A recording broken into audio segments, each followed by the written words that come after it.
Hello everyone, how you guys doing? Hopefully you guys are having a wonderful day, and today we are here with a Cave Horror Slayer guide for old school RuneScape in my endless adventure to make as many Slayer guides and PvM guides as possible. Hopefully you guys enjoy. If you do, make sure to leave a like. Also, plenty of links you could check out down below to help support me and connect with the channel. Would appreciate it greatly. But with that said, let's go ahead and get into the guide. So to start, should you kill Cave Horrors? In my opinion, you should. They are decent to good GP and XP, so in both of those regards, I can't really complain. They have a potential to drop a black mask, which varies between a 500k and a 1 mil drop, and they're a relatively quick task, especially if you have a cannon. They're definitely not worth skipping by any means. The only requirement that you need to be able to get this task is 58 Slayer, along with the completion of Cabin Fever, but if you have been assigned these, that means you have completed it. On top of that, I would recommend either good magic defense or 43 prayer, up to you depending on which one you want to go with. Prayer is going to cost more, the magic defense allows you to eat and will lessen how long you can stay on your trips. In terms of what we need to know for the Cave Horrors, they are essentially weak to everything. You could choose any sort of combat style you want. Coming here, personally, I recommend melee the most, and then maybe range as an alternative. Their attack style is a melee-based magic attack, which means that it deals damage based on your magic defenses. However, it attacks with a melee-based style, so if you're protecting with prayers, you actually protect melee, not magic.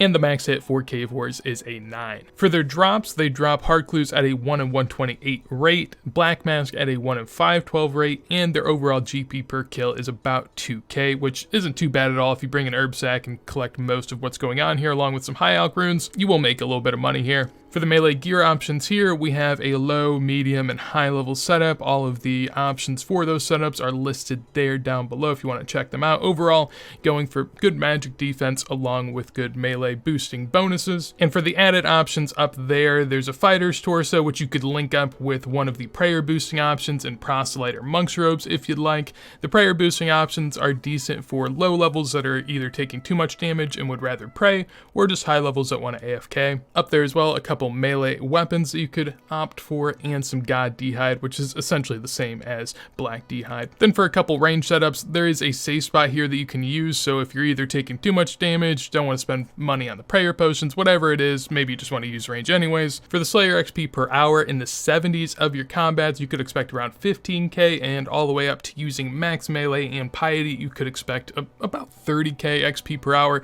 Nothing too crazy. You could boost it a little bit more if you're using a cannon as well, but it's not going to be anything that is considered wildly good. The melee rates here range from 60k to 110k. They scale the same way, just 4x. And as far as the methods of getting there, we're going to want to go to the red cross on Mostly Harmless, kind of in the middle of the map, a little bit to the south. The best way of getting here would be the Trouble Brewing Telly. You can use this if you have completed Cabin Fever and have 40 cooking, along with being in World 304. The second option is the Mostly Harmless Teleport Scroll that can be purchased through the Grand Exchange or obtained through a Clue Scroll Casket reward. And the final way is by chartering here through the Port Phasmatis docks. To get to Port Phasmatis, you could use the Ectophile Teleport, or you could charter there from somewhere like Catherby. Then onto the inventory and how to finally kill them.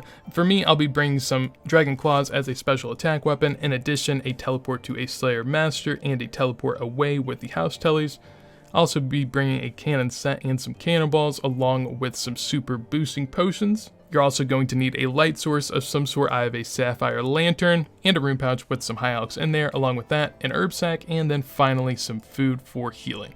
If you're coming here with prayer boosting gear, just switch out some of the food for prayer pots, and if you're coming here with range, you probably do want a good bit of food just to be safe, but you won't need as much. Finally, for getting there, use your method of choice. Personally, I'll be using the Trouble Brewing Teleport in World 304. From there, make your way on over to the cave. For me, it's just a little bit to the southwest. For the others, it will be to the east. Once you get to the cave, go ahead and enter, and when you're inside, if you are not wearing a Witchwood icon, go ahead and pray melee. You don't have to wear a Witchwood icon if you are praying melee on your task, but if you are not wearing it and you're not praying melee, you will get torched and you will start to lose your stats. So definitely not recommended. Once you make your way on in here, just go ahead and navigate your way to the northeast a little bit. There's a lot of different locations that you could kill them at. Personally, my favorite spot is right up here. It's really good for a cannon as well, and just kind of has a lot in this area. Once you find your way up here, you can go ahead and just AFK if you like, or set down your cannon. I would recommend to also drink up on some super boosting potions.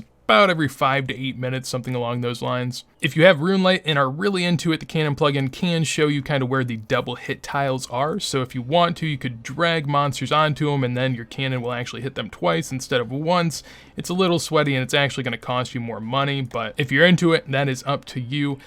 These do actually deal a decent bit of damage, which is why I would kind of recommend praying if you are a bit lower in your stats, because I mean, you'll just have to do a lot of banking here, which won't be a lot of fun. Pretty far away from a bank, so I don't enjoy it that much. But other than the damage that you'll be getting dealt, there isn't really too much else to look out for. You will get superiors here every once in a while, and there's nothing really special going on there. Overall, a pretty easy task where you get decent XP, decent drops, and it's pretty quick. So a lot of positives for it from me.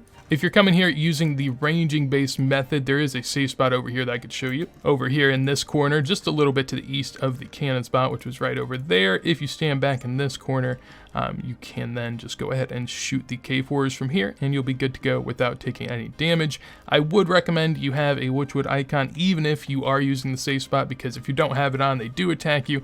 It will be very bad. You could switch between that and another necklace if you'd like, but that is obviously up to you. So if you enjoyed the Slayer guide, make sure to leave a like. Anything you'd like to see from me, let me know in a comment down below. And on top of that, if you want to see more videos like this as soon as I go live, make sure to subscribe. And with that said, hopefully you guys have a wonderful day and peace.